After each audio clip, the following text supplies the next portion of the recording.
attention here, everyone. Pay attention. Actually, this presentation involves two chapters: plant water relation as well as mineral nutrition. So I will give these notes combined together to you. You can refer these notes or you can refer whatever you want as per your convenience. So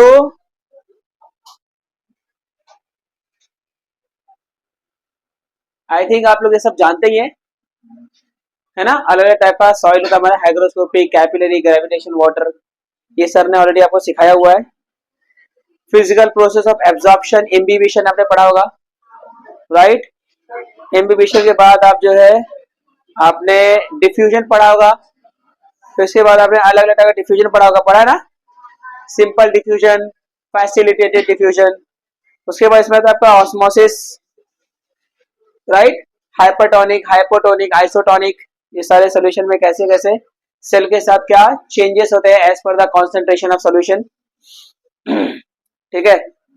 osmotic pressure OP, ठीक है, turgor pressure TP and diffusion pressure deficit, फिर water potential, absorption movement of water, ठीक है, path of water in the root tissue, symplast pathway, apoplast pathway, ठीक है, active absorption, passive absorption, ascent of sap, root pressure, याद है ये सबने से पढ़ा हुआ रूट प्रेशर। कई बार क्या होता है, रूट का प्रेशर इतना ज्यादा होता है कि पानी इतना प्रेशर में जा रहा है, एब्जॉर्ब हो रहा है कि यहाँ पे स्पेशल टाइप के ग्लैंड्स अवेलेबल होते हैं। सभी लीफ के पास नहीं, स्पेशलाइज्ड प्लांट्स के पास इनके टिप पर, लीफ के टिप पर क्या होते हैं, स्पेशलाइज्ड ग्लैंड्स प्रेजेंट होते हैं, उन्हें कहा जाता है चॉक ग्लैंड्स। क्या बोलते हैं उनको, चॉक ग्लैंड, या फिर उन्हें कहा जाता है हाइडाथोड्स। क्या बोलते हैं, हाइडाथोड्स। वहां बढ़िया ना, अंदर बैग हटा दो, देख के नीचे, देख के नीचे, देख के नीचे, देख के आराम से,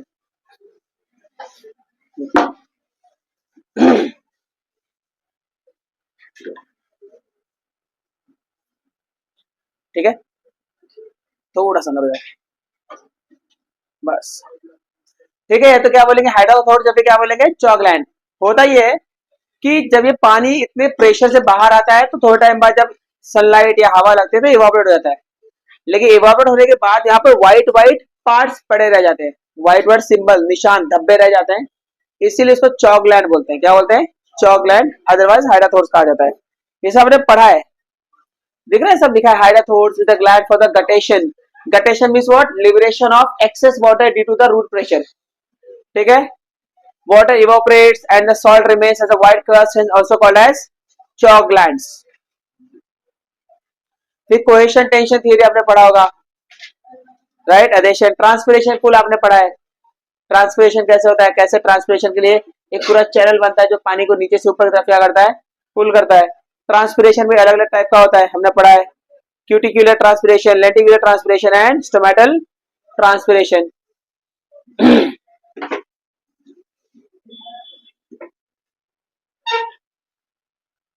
ये डायग्राम, ठीक है। स्ट्रक्चर ऑफ स्टोमेटा, ये ना, स्टोमेटा ओपन है, स्टोमेटा यहाँ क्या है, क्लोज्ड है, ठीक है। स्टोमेटा की ओपनिंग क्लोजिंग आपने सीखी होगी, अलग अलग मैकेनिज्म वहां पर होते हैं, ठीक है। एक तो हम एक मैकेनिज्म हम लोग क्या बोलते हैं इसको, मैकेनिज्म ऑफ, इसमें पहला आपका आता है के आयन, पोटेशियम आयन की वजह से होता है, ठीक है। और दूसरा इसमें जो मेथड होता है जहां पर आपका क्या होता है, ये ऑस्मोटिक प्रेशर के कारण खुलता है। किसके कारण, ऑस्मोटिक प्रेशर। एक आयनिक थियरी है, एक प्रेशर थियरी है। प्रेशर थियरी में क्या होता है, ऑस्मोटिक प्रेशर के कारण, और आयनिक थियरी में क्या होता है, आयंस के एक्सचेंज के कारण स्टोमेटा क्लोज या ओपन होता रहता है। सिग्निफिकेंस ऑफ ट्रांसपिरेशन, भाई अगर ट्रांसपिरेशन ना हो तो पानी ऊपर की तरफ पुल ही नहीं होगा, बिकॉज कुछ तो इतने बड़े बड़े ट्री होते हैं कि भाई उतना ऊपर तक ग्रेविटी के अगेंस्ट पानी लेके जाना है। You have to suck the water, you have to push the water against the gravity. तो ऑब्वियसली रूट प्रेशर क्या करता है, नीचे से ऊपर तक पुश तो कर रहा है, लोग कोई तो ऐसा भी है जो ऊपर से खींचे, तो वहां ट्रांसपिरेशन क्या करता है, पानी के ऊपर इवोपरेट करता रहता है, तो पानी नीचे से ऊपर तक क्या होता है, कंडक्ट हो पाता है। लेकिन भाई ट्रांसपिरेशन हार्मफुल इफेक्ट भी कर रहा है, वह ट्रांसपिरेशन में वाटर का क्या हो रहा है, लॉस। और एक ऐसा ये लॉस है जिसको हम चाह के भी रोक नहीं सकते, बिकॉज स्टोमेटा ओपन होता है तो उसके पीछे का मोटिव क्या होता है कि भाई कार्बन डाइऑक्साइड अंदर आएगा, फोटोसिंथेसिस होगा एंड ऑक्सीजन बाहर जाएगा। तो main motive of stomata is exchange of gases. लेकिन यहाँ पर एक्सचेंज ऑफ गैसेस के साथ साथ वाटर का भी क्या हो रहा है, लॉस हो रहा है, जिसको हम चाह के भी रोक नहीं सकते, क्योंकि स्टोमेटा का ओपन तो होना ही है, और स्टोमेटा ओपन होगा तो 100% वाटर लॉस होगा। जैसे हमारे नेजल ओपनिंग है हमारे पास, राइट, इसका मेन काम क्या होता है, ऑक्सीजन को अंदर लेना, कार्बन डाइऑक्साइड को एक्सेल करना, एक्सचेंज ऑफ गैसेस। लेकिन साथ में क्या होता है, वाटर वेपर भी क्या हो रहा है, लॉस हो रहा है, means it is unavoidable evil है। क्या ये अनअवॉइडेबल एविल, मतलब ये है बेकार, बुरा है, लेकिन हम इसको चाह के भी अवॉइड नहीं कर सकते। ठीक है,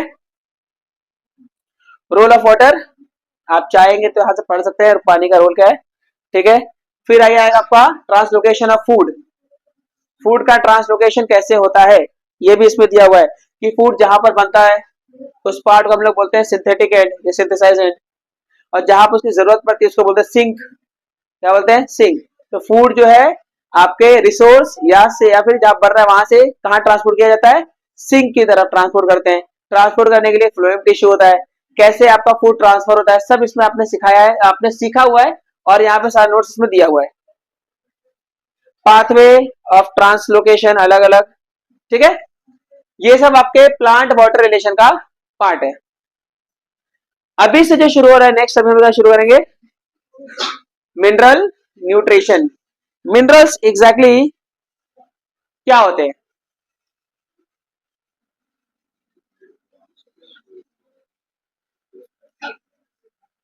मिनरल्स बेसिकली वो होते हैं जो हमें सॉइल से मिलता है, we get the minerals from the soil. Minerals metallic भी हो सकते हैं, नॉन मेटालिक भी हो सकते हैं, ऑर्गेनिक भी हो सकते हैं, इनऑर्गेनिक भी हो सकते हैं।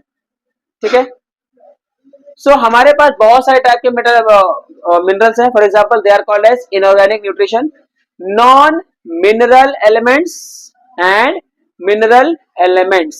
नॉन मिनरल में बेटा क्या आएगा हमारे पास, carbon, hydrogen and oxygen.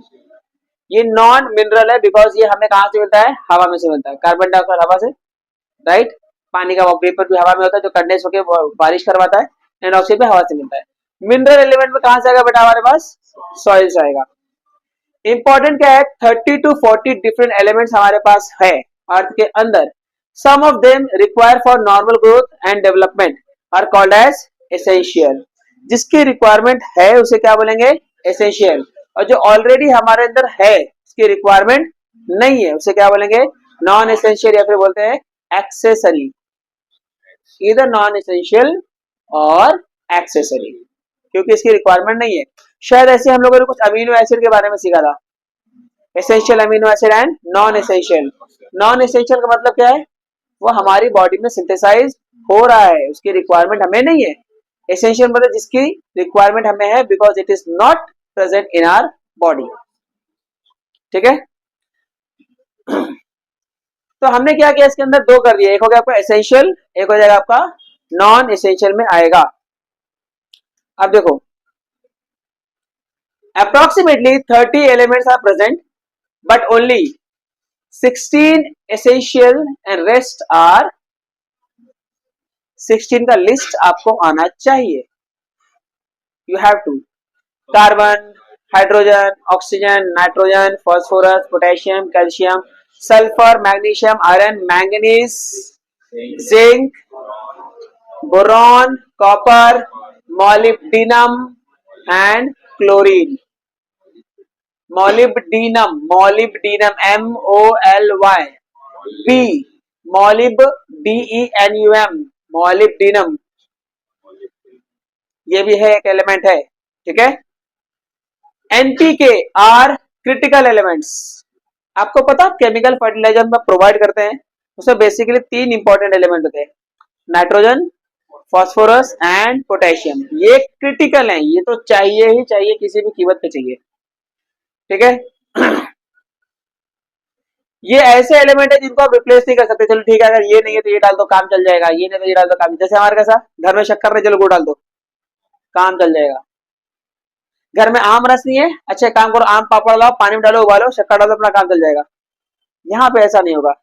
Essential element होते हैं जिनका कोई रिप्लेसमेंट नहीं होता, इनको कोई रिप्लेस नहीं कर सकता, उनको वो चाहिए, मतलब वो चाहिए। अगर ये एलिमेंट कम पड़ जाएंगे तो डेफिशिएंसी प्रॉब्लम हो जाती है, और अगर ये एलिमेंट ज्यादा हो जाएंगे तो टॉक्सिसिटी हो जाती है। कम होगा तो डेफिशिएंसी प्रॉब्लम्स क्रिएट होंगी, ज्यादा होगा तो क्या होगा, ये टॉक्सिसिटी क्रिएट कर देता है। ठीक है, deficiency develop symptom can be corrected by supplying that specific element. अगर किसी एलिमेंट की कमी से डेफिशिएंसी हो रही है तो उसका कोई ऑल्टरनेटिव नहीं है, आपको उसको ही देना पड़ेगा। अंडरस्टूड, आपके पास दूसरा ऑप्शन नहीं है। इसीलिए जब भी कोई फार्मर फार्मिंग करता है तो उसको अपने सॉइल का क्या करवाना चाहिए, टेस्ट करवाना चाहिए, डायग्नोसिस करवाना चाहिए, सो दैट वो समझ सकता है इस सॉइल के अंदर क्या क्या कम है या क्या क्या है। अंडरस्टूड, वो क्या अवेलेबल है मार्केट में जिससे कि अपने सॉइल को एनरिच कर सकता है, और उसके अकॉर्डिंग उसको क्या करना चाहिए, एग्रीकल्चर करना चाहिए। इसको ही बोलते हैं साइंटिफिक एग्रीकल्चर, जहां पर पूरा कैलकुलेशन के साथ किया जाएगा, रैंडमनेस नहीं चलता इसके अंदर। फिर नाम सुना है हाइड्रोपोनिक्स? क्या है ये हाइड्रोपोनिक्स?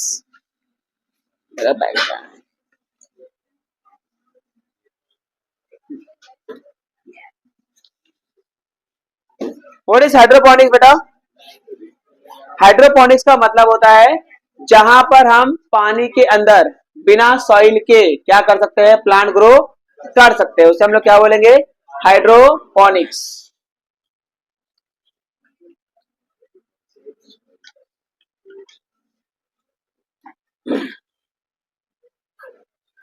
देखो एक एग्जांपल आपने देखा रहेगा, मनी प्लांट अक्सर पानी के बॉटम लगा देते हैं, है ना। मनी प्लांट एक छोटा सा सैंपल है कि भाई पानी के अंदर भी प्लांट क्या हो सकता है, ग्रो हो सकता है, बस वो पानी या वो सोल्यूशन के अंदर क्या होना चाहिए, एसेंशियल एलिमेंट होने चाहिए। सॉइल क्यों चाहिए प्लांट को, मिनरल्स के लिए चाहिए, मिनरल अगर पानी में ही अवेलेबल है तो सॉइल की रिक्वायरमेंट। लेकिन सॉइल को रिप्लेस किससे करेगा पता है, वहां पर सॉइल को हम रिप्लेस करते हैं कोकोनट हस्क से। देखा कोकोनट का, कोकोनट हस्क, जो कोकोनट से बाले से निकालते हैं, देखे हो हस्क, उससे रस्सी बनाते बांबू की। क्यों बनाते हैं बांबू की रस्सी, बांबू बांधने की रस्सी क्यों बनाते हैं बेटा, क्योंकि वो पानी में सड़ता नहीं है, 6-6 महीना पानी रखो तो भी नहीं सड़ेगा। तो आप उसके स्ट्रेंथ को समझ सकते हो, पानी एब्जॉर्ब करेगा लेकिन सड़ेगा नहीं। और एक बार पानी एब्जॉर्ब कर लिया तो 10-10, 15-15 दिन सूखेगा नहीं। यानी एक बार पानी एब्जॉर्ब कर लिया तो अच्छा खासा मिट्टी को क्या मिलता रहेगा, मॉइस्चर, और मिट्टी जो डायरेक्टली वहां से प्लांट क्या करता रहेगा, मॉइस्चर अवेलेबल करवा देगा। यहाँ पे कैसे देखो, प्लांट को पानी के अंदर डायरेक्टली ग्रो किया गया है, लेकिन मान लो यहाँ पे मैंने नीचे क्या डाल दिया, कोकोनट हस्क। ठीक है, तो क्या होगा, ये पानी तो सूख जाएगा थोड़ा टाइम बाद, लेकिन इसके अंदर जो पानी अवेलेबल है किसके अंदर, कोकोनट हस्क के अंदर, वो कंटिन्यू रहेगा, उसको पानी देता रहेगा। इस मेथड का यूज पता है, इसको कोकोपीट भी कहा जाता है। क्या बोलते हैं बेटा, कोकोपीट। कोकोपीट आजकल लोग मिट्टी में मिलाते हैं, ताकि मान लो कि अगर हमें एक बार पानी दे दिया तो अगले 5-6-7 दिन 8-10 दिन पानी देने की रिक्वायरमेंट नहीं है, आपका सॉइल मॉइस्चर लूज नहीं करेगा। समझा आपको, कोकोपीट बोलते हैं इसको। So what is hydroponics, it is a soilless culture that is plant without soil. फायदा क्या है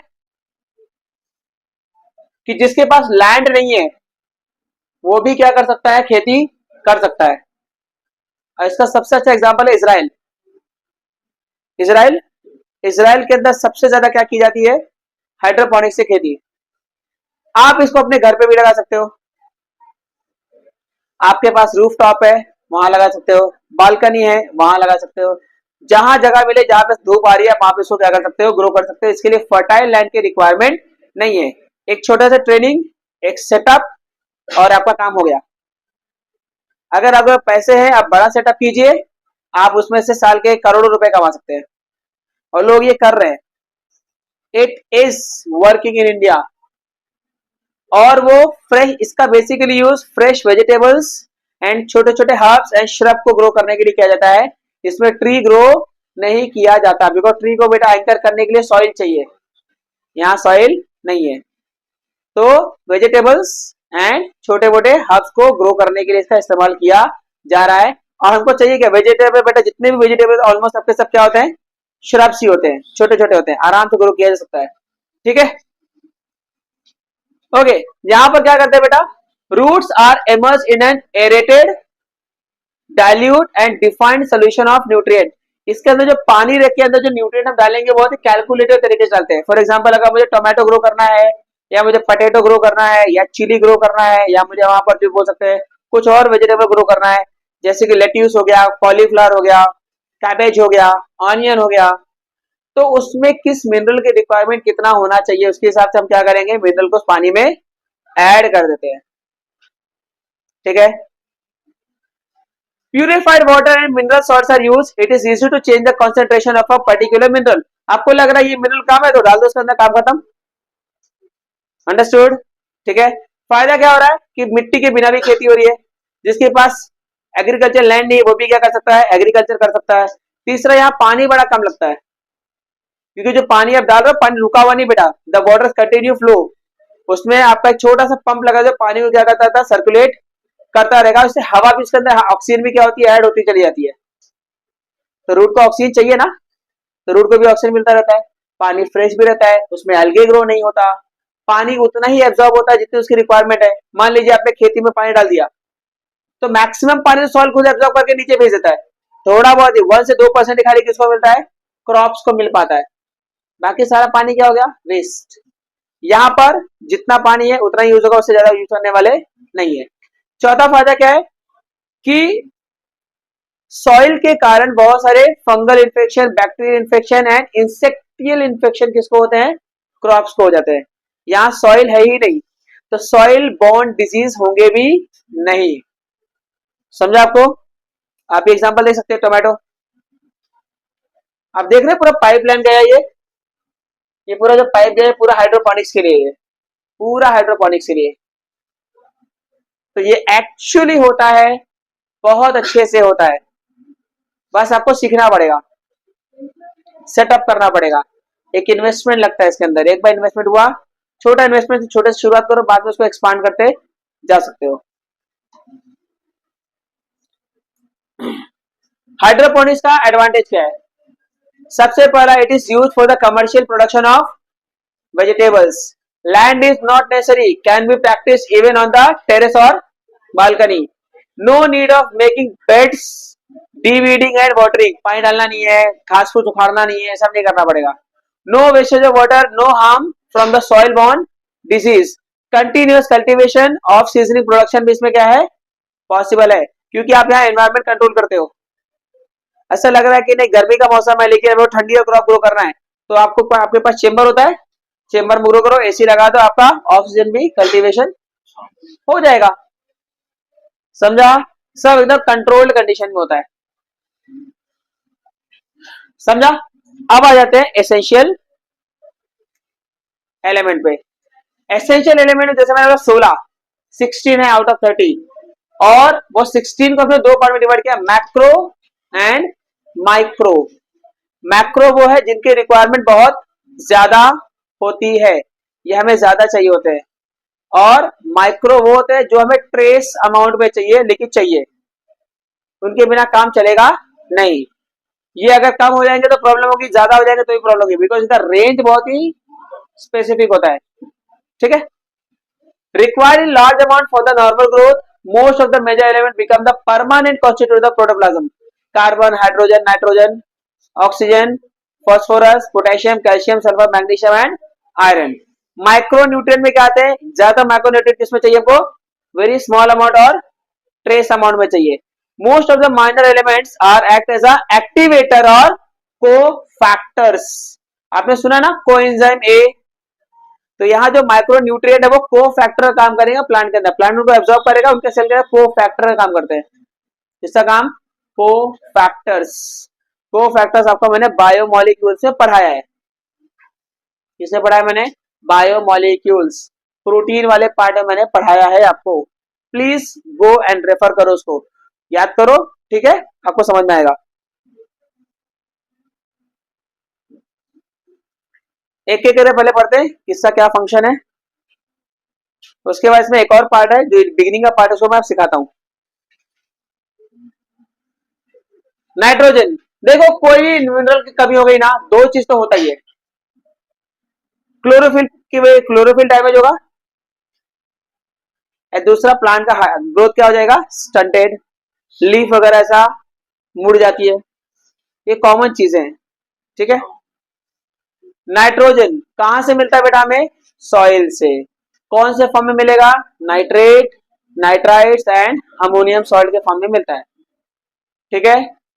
नाइट्रोजन जो है ये न्यूक्लिक एसिड का एंड प्रोटीन का, ये क्या है बेटा हमारे लिए इंपॉर्टेंट सोर्स है, मतलब अगर नाइट्रोजन नहीं होगा तब पर nucleic acid, protein, vitamin, amino acid बनने वाले नहीं है।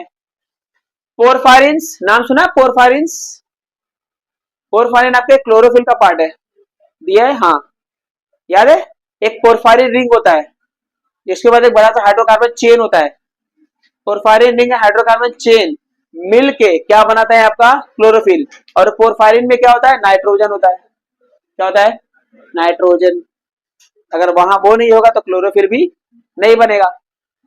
डेफिशिएंसी से क्या हो सकती है, क्लोरोसिस, यानी कि yellowing of petiole and veins of leaf turns purple, ठीक है। Delayed flowering and not flowering, हो सकता है फ्लावरिंग जो ये सीजन में होना चाहिए, अभी होना चाहिए, वो 15 दिन के बाद, 20 दिन के बाद डिले हो जाएगा, प्रोसेस स्लो हो जाएगा, या फिर बिल्कुल भी फ्लावरिंग ही नहीं होगा, ठीक है। आपको दिख रहा है यहाँ बीच बीच में दिख रहा है पर्पल कलर हो गया है, यही वही है, दिख रहा है बीच में सब, क्योंकि यहाँ पर किसी का भी है, नाइट्रोजन की कमी है, किसी कमी है, नाइट्रोजन।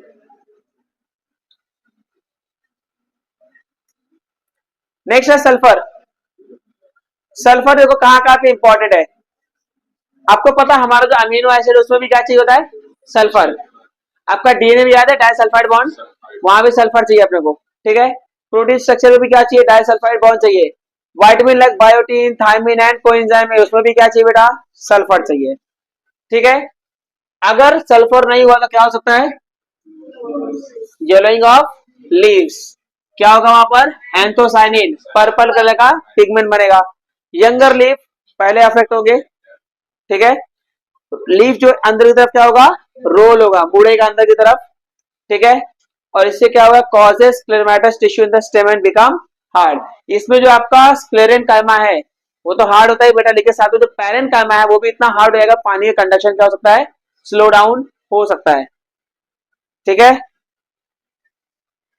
दिख रहा है मार्जिन पे पिंक कलर, आपको दिख रहा है लीफ कैसे अंदर की तरफ मुड़ गया इसके अंदर, विजिबल, ठीक है। फॉस्फोरस अगेन न्यूक्लिक एसिड का पार्ट है, फॉस्फोरस फॉस्फोलिपिड का पार्ट है, फॉस्फोलिपिड पता है, cell membrane, phosphobilipid layer, Singer Nicolson, mosaic, fluid mosaic, ठीक है। एनएडी एनएडीपी याद है आपने फोटोसिंथेसिस रेस्पिरेशन में पढ़ा है ना, nicotinamide adenine dinucleotide and nicotinamide adenine diphosphate, ये सब किसमें आपको फोटोसिंथेसिस एंड रेस्पिरेशन में आते हैं, इसके अंदर भी दिख रहा है आपको फॉस्फेट इंपॉर्टेंट है। एटीपी के लिए भी क्या चाहिए, फॉस्फेट, फॉस्फेट नहीं हो तो क्या होगा, pre mature leaf fall, necrosis, necrosis मतलब होता है लीफ का गिर जाना, हरे से पीला होना मतलब क्लोरोसिस, नेक्रोसिस मतलब पीला होकर सूख के नीचे गिर जाएगा, स्टंटेड ग्रोथ, दिख रहा है। आपने बादाम का देखा है, बादाम का जब पतझड़ का मौसम आता है, सारी पत्तियां देखो पहले क्या हो जाएंगी, ग्रीन से क्या हो जाएंगी, रेड होंगी पहले, और रेड से फिर क्या हो जाएंगी, येलो, और येलो से फिर क्या हो जाएंगी, फॉल डाउन, अंडरस्टूड। तो पहले उनमें क्या हो रहा है, एंथोसाइनिन पिगमेंट बन रहा है, बाद में फिर क्या हो रहा है उनका क्लोरोसिस हो रहा है, और बाद में क्या हो रहा है, नेक्रोसिस। कैल्शियम, आपको पता ना कैल्शियम का इंपॉर्टेंस कहां है प्लांट में, याद करो आपने सेल वॉल पढ़ा था, सेल वॉल में मिडल लैमेला पढ़ा था, उसमें हमने पढ़ा था कैल्शियम पेक्टेट, क्या पढ़ा था? कैल्शियम पेक्टेट, इंपॉर्टेंट है। तो कैल्शियम पेक्टेट नहीं होगा तो अब इसे सेल वॉल फॉर्मेशन क्या होगा? डिस्टर्ब होगा। ठीक है, क्रोमोसोम को स्टेबल करने के लिए भी क्या चाहिए? कैल्शियम चाहिए ऑब्वियसली। हमारी बॉडी में कैल्शियम कहाँ चाहिए? बोन्स के लिए चाहिए, मसल्स के लिए चाहिए, राइट, और मसल्स के मूवमेंट के लिए भी चाहिए, याद है? कैल्शियम आयन क्या होते हैं? स्टोर होते हैं, स्टोर होता है ना बेटा कैल्शियम आयन, ठीक है। वो कौन स्टोर करता है calcium ion? Smooth endoplasmic reticulum, हमारे मसल्स के smooth endoplasmic reticulum calcium ions को क्या करते हैं? स्टोर करते हैं, ताकि वो आपके मसल्स क्या हो सके? कॉन्ट्रैक्ट और रिलैक्स हो पाए, ठीक है।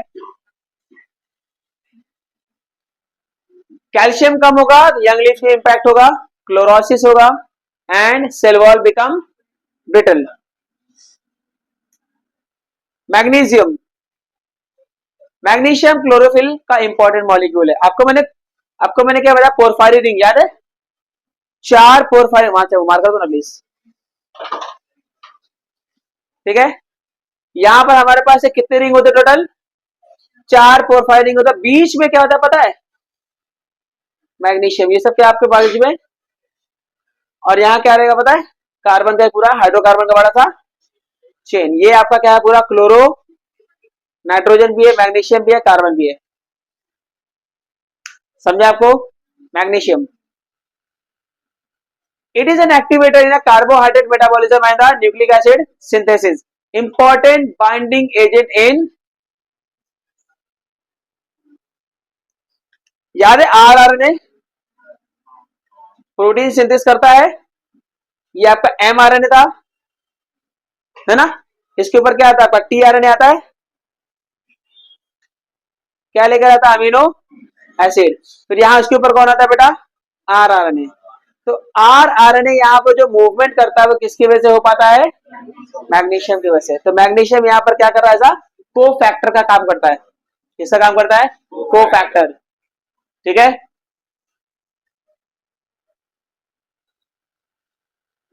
डेफिशिएंसी होगा तो क्लोरोसिस होगा, बाद में क्या होगा? नेक्रोसिस, ओल्डर लीफ पहले इसका खराब होता है। Potassium, what is potassium? Symbol के, बहुत कम होता है लेकिन रिक्वायरमेंट है, इसकी रिक्वायरमेंट बहुत ज्यादा होता है। Activating enzyme for synthesis of polypeptides, what is polypeptides? Amino acid जो यहाँ पे अलग हो रहे थे बेटा, उनको चिपकाने के लिए क्या चाहिए? बॉन्ड चाहिए, पॉलीपेप्टाइड बॉन्ड। वो बॉन्ड को एक्टिव करने के लिए क्या चाहिए हमें? पोटेशियम।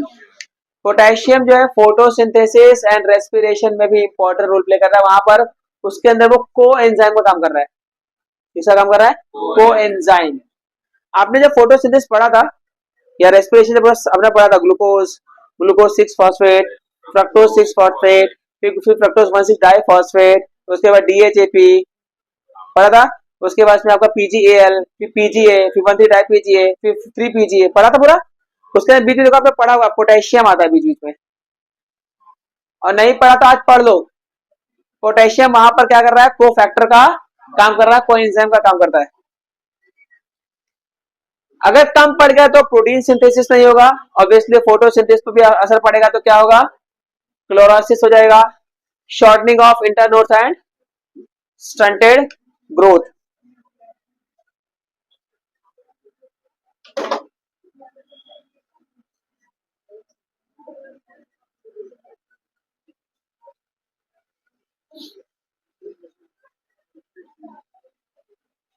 नीट में मुझे लगता है चैप्टर नहीं है ये वाला, ओमिट किया है, देखना पड़ेगा। प्लांट वाटर रिलेशन तो 100% ओमिट है, नीट में नहीं है।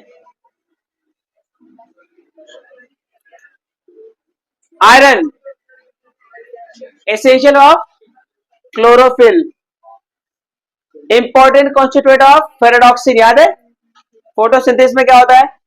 साइक्लिक फोटोफॉस्फोरिलेशन, फिर क्या था आपका? नॉन साइक्लिक, याद आ रहा है? P700, P680, यहां से इलेक्ट्रॉन क्या एक्साइटेड हो जाता है? फिर सबसे पहले कौन है? को एंजाइम क्यू, फिर उसके बाद फिनॉन, उसके बाद फेरेडॉक्सिन, याद आ रहा है कुछ? साइटोक्रोम B6, साइटोक्रोम B12, कुछ पता नहीं, सब अब्बा डब्बा चब्बा है, सब अब्बा डब्बा चब्बा। उसके बाद यहाँ पर आपको प्लास्टोसाइनिन, बाद में वापस कहाँ बैक हो जाता है वो, सर ये साइक्लिक था, कुछ याद नहीं है ना, चलो कोई बात नहीं, मुझे तो मेरे पैसे मिलेंगे ही,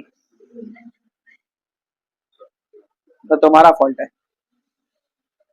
सो फेरेडॉक्सिन ये आपका नॉन साइक्लिक में आता है, आयरन पोरफायरिन, पोरफायरिन रिंग जो मैंने बताया था वो, एंड साइटोक्रोम्स ये दोनों में आते हैं, साइक्लिक में भी आते हैं, नॉन साइक्लिक में भी आते हैं।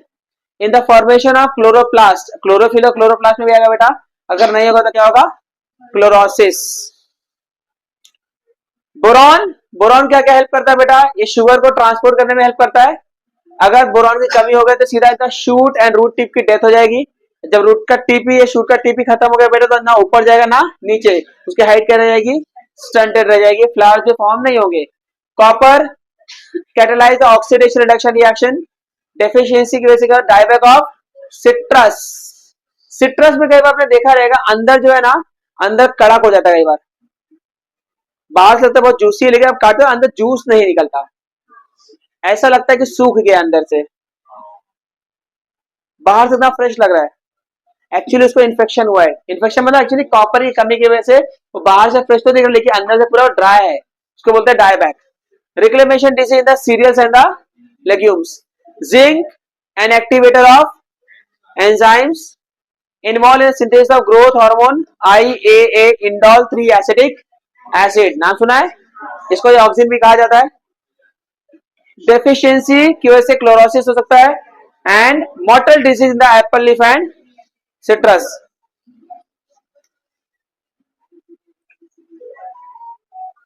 मॉलिब्डेनम, स्पेलिंग देख लो, activator for enzyme nitrate reductase, ये नाइट्रेट रिडक्टेज करता क्या है,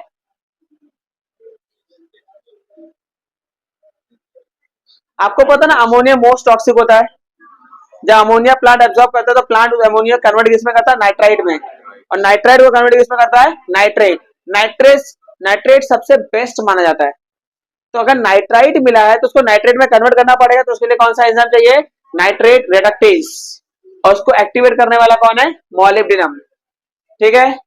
विपटेल डिसीज इन कॉलीफ्लावर, ये सब नाम आने चाहिए, विपटेल डिसीज इन कॉलीफ्लावर, समझा आपको, एंड फ्लावर फॉर्मेशन क्या हो सकता है, रुक सकता है।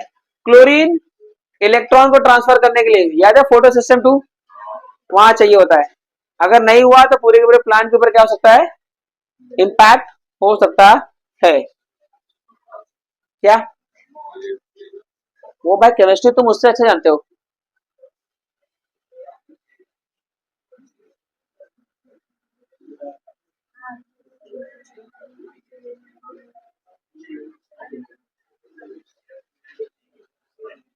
क्या हुआ भाई, इतना इंपॉर्टेंट डिस्कशन, हमको भी शामिल करो, हम भी अपनी बात रखने का अधिकार रखते हैं यार,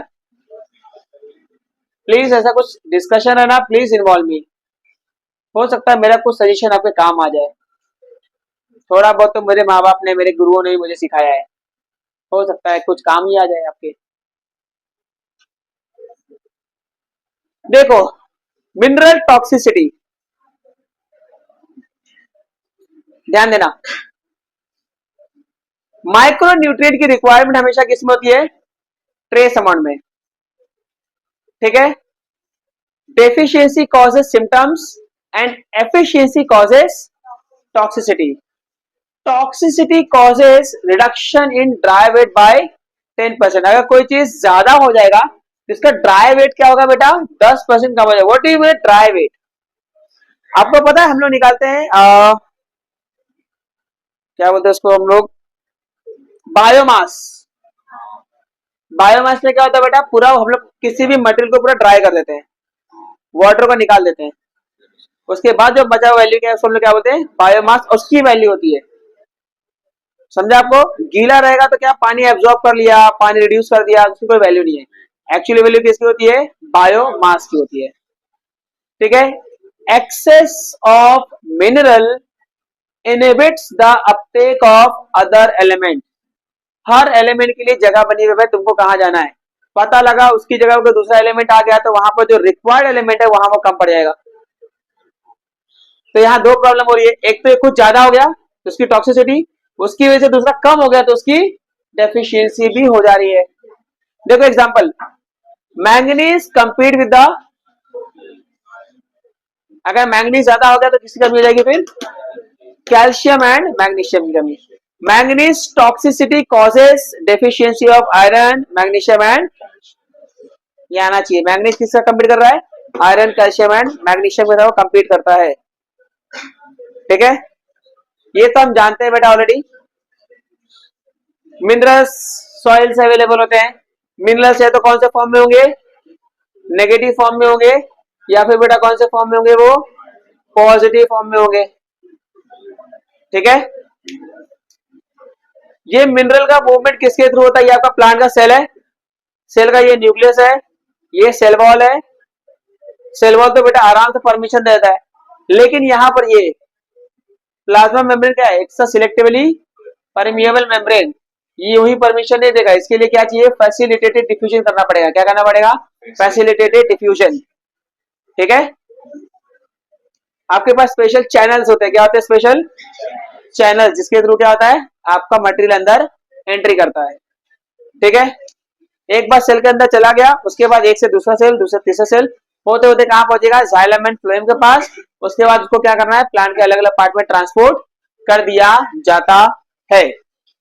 दो टाइप का absorption, passive and, I think आपने पढ़ा है ये, passive absorption and active absorption.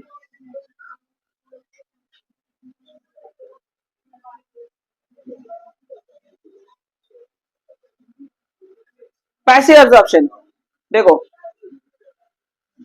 Passive absorption में किसी भी एनर्जी की रिक्वायरमेंट नहीं होती है, यहां पर सिंपल डिफ्यूजन के थ्रू क्या हो जाता है, मटेरियल एंट्री कर जाता है।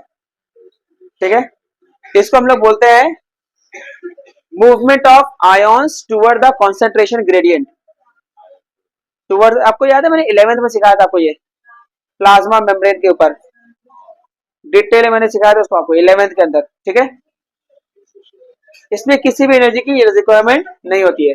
ठीक है, सो ये आपका रूट का एक सिंपल रूट हेयर है, ये सिंगल उसका न्यूक्लियस है, ये क्या है उसका, ये जो खाली जगह बेटा तुमने क्या बोलते हैं, वैक्यूल।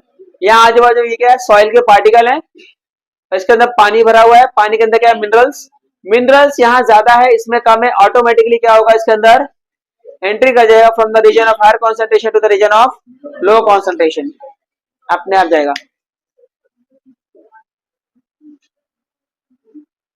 प्रॉब्लम आपके बात करने से नहीं है मुझे, प्रॉब्लम जो आवाज यहां तक आती है ना मुझे, उससे।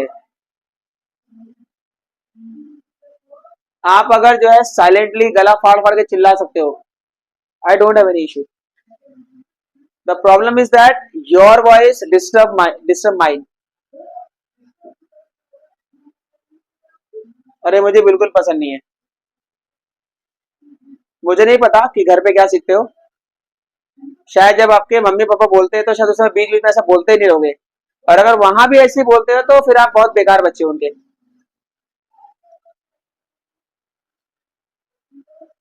क्योंकि यहां पर मैं आ रहा हूं, आपके लिए आ रहा हूं।